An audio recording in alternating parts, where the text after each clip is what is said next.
You know, Decaying Winter is probably one of the best games on Roblox, and it's probably my personal favorite for a lot of reasons, but here's a little deconstruction of this game that you probably don't give a shit about. Well done. The basic concept behind Decaying Winter is pretty simple. Wave defense, and then looting. If you've played a game before, you've likely seen one of these game modes somewhere, they're pretty basic. But the execution of this in Decaying Winter is very well done, and I really enjoy it. The idea is that first you have a looting period, which only lasts a few minutes. Then, there's the wave defense period. Enemies come out of the fog that has now enveloped the map, and somehow the fog doesn't kill them, it kills players, doesn't kill enemies apparently. Video game logic, I guess. You kill them with whatever you found while looting, and then you have to use half of your healing items because you suck at the game and got hit 9 times on wave 1. When looting, you can find healing items, melee weapons, grenades, guns, a couple of other things that I've likely forgotten, and blueprints. And what are blueprints, you may ask? Well, they're the strongest thing in the game.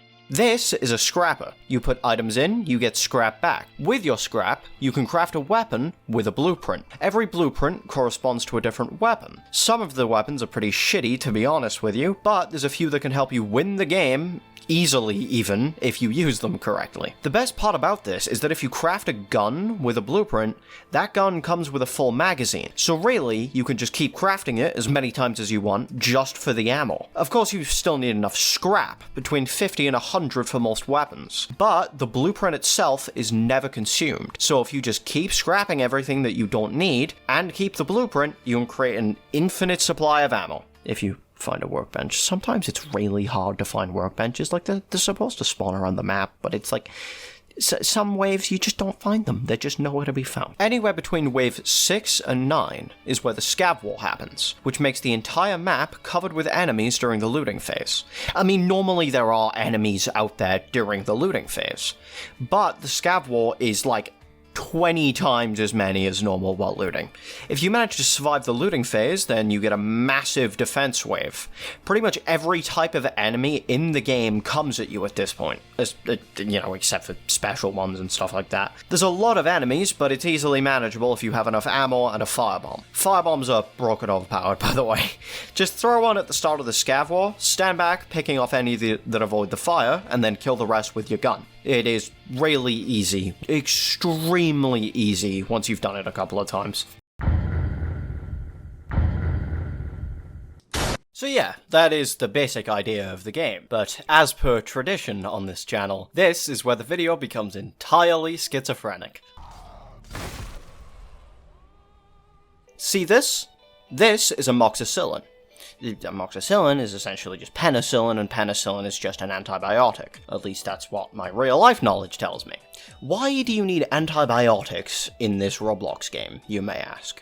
Well, be more patient, you fucking loser. This is your infection bar. It slowly goes down over the course of the game. If it goes to 0, then your infection progresses to the next stage. Stage 2 infection really isn't that bad.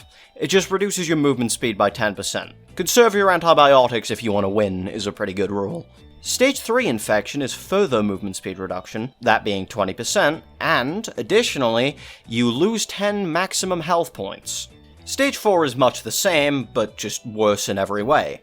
Movement speed is reduced by another 10%, that being a total of 30% movement speed reduction. And your max health is reduced by 20 hit points. It's a lot. No matter what perk you're using or how well you're playing, that is going to get you killed sooner or later. Unless you're extremely lucky in other areas, like with loot and enemy spawns. This infection stage also blurs your vision the entire time you have it, and your screen sways side to side. I'm gonna be honest, I've only gotten stage 4 infection a few times, and every time I have, I've either just quit the game and then log back in, or, if I'm playing with other people, I have offed myself, because it gives me motion sickness. At stage 5,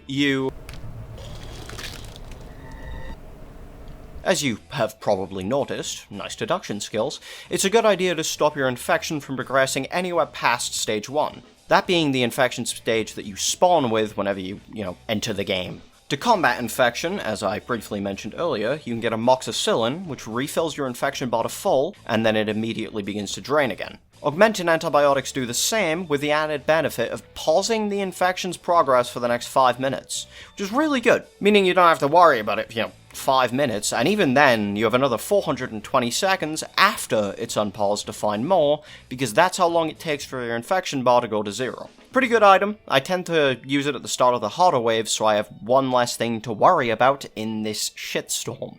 Also, it's canon that augmenting antibiotics come in the form of Flintstones gummies. My source for this claim is in the description. Hey all, Scott here, and this is bad. Real bad. The next topic today is rations, which is just food. Yeah, you have to eat in this game. Well, you don't have to, per se, but not eating gives you debuffs. If you don't eat for a long enough time, you become starved. If you're starved, you lose 10% defense and 20% melee damage. If you're dehydrated, so you haven't drank in a long time, then you lose 20% defense and 10% damage, which is essentially just a mirror of starving, but the stats are reversed. There's two kinds of rations in this game: low-quality rations and high-quality rations. Low-quality rations are beans and soda.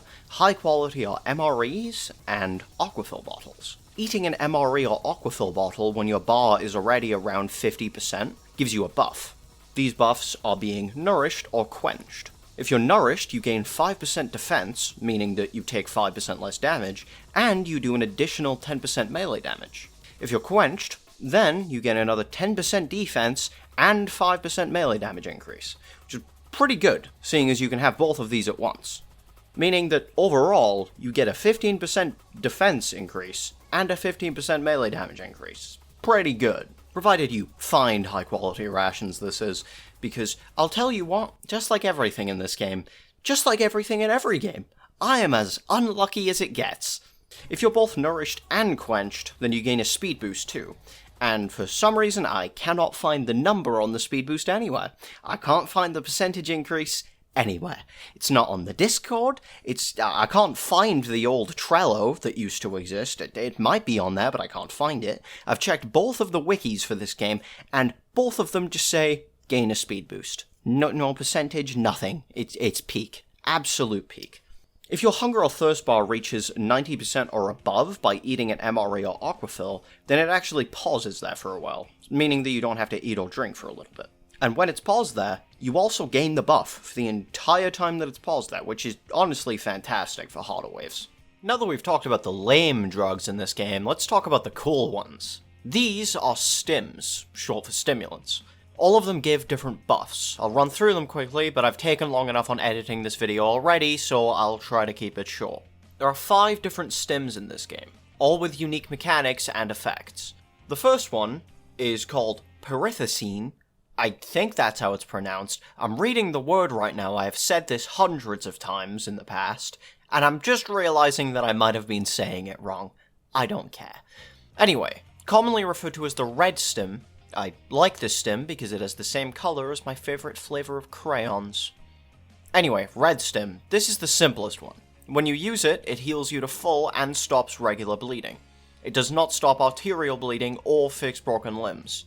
Hemostatic Xanustin. My group just calls this Xanustin, but I've heard a lot of weird names for it in the few times that I've played in public lobbies. Honestly, most of these probably have some dumbass names for them, but most of my playtime is in private servers, so I'm sort of like an uncontacted tribe that figured out fire on their own. Anyway, Xanustin gives the painkiller effect, which heals broken legs and lets you ignore hand fractures. It also removes damage over time from bleeding or arterial bleeding, but it doesn't actually remove the status effect from bleeding. So you'd best find a tourniquet before the stim wears off if you like your blood where it is. For the duration, you also gain 25% damage resistance. Oh, and it heals 5 health points when used, for some reason. I mean, if you need to heal like a splinter or like a little scratch or something, I guess. This is the name of the next stim, but has anybody ever called it that? No. This is the combat stim, and like the name implies, it makes you good at combat. Truly shocking, I know. For the duration of this one, your melee damage is increased by 35%. The speed that you shove enemies at is also set to its absolute maximum. And yes, shoving is a mechanic. You can do a little stun by pressing Q and shoving an enemy, like this. And this stim makes that as fast as it can be. Using this stim also heals arm fractures, so that you can shoot good, I guess. The stamina stim is much like the last one, making you better at killing shit. This is also my favorite stim in the game because you turn into fucking Quicksilver for the duration of it. You can sprint and slide infinitely without ever becoming exhausted, even if your stamina is at 0. It increases your everything speed, essentially. Your movement speed, aiming, reload, and melee swing speeds are all set to the absolute maximum of the game, meaning that this is the fastest the game will ever allow you to go on these things, and it excludes shove speed. Presumably so that the combat stim can have that instead, like a hand-me-down Colt. Your stamina also regenerates while sprinting, meaning you can pretty much do every stamina-required action infinitely. The next two stims are what I like to call the win conditions of this game.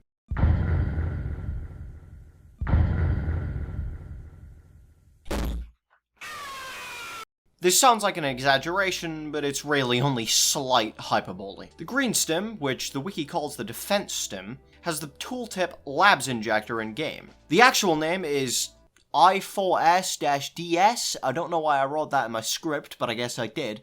Can we please just name things one thing? Like, there's 7 different names for every stim, I swear to God. Anyways, this is most commonly referred to as the Labs Injector because Escape from Tarkov. This stim increases your regeneration speed substantially and gives you 25% damage reduction. It also has a unique mechanic only shared by one other thing in the game.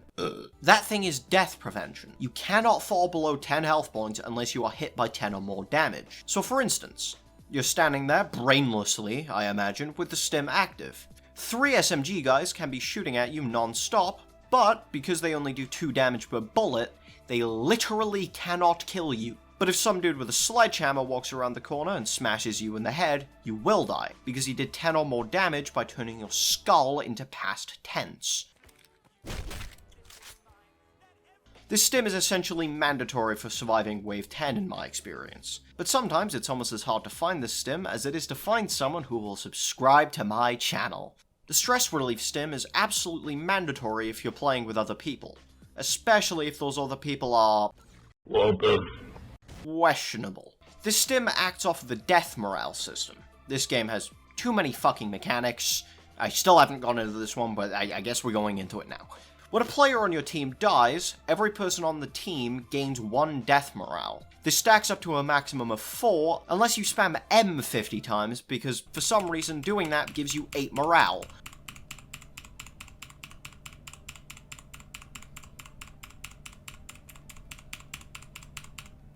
Oh, yeah, there it is. Amazing.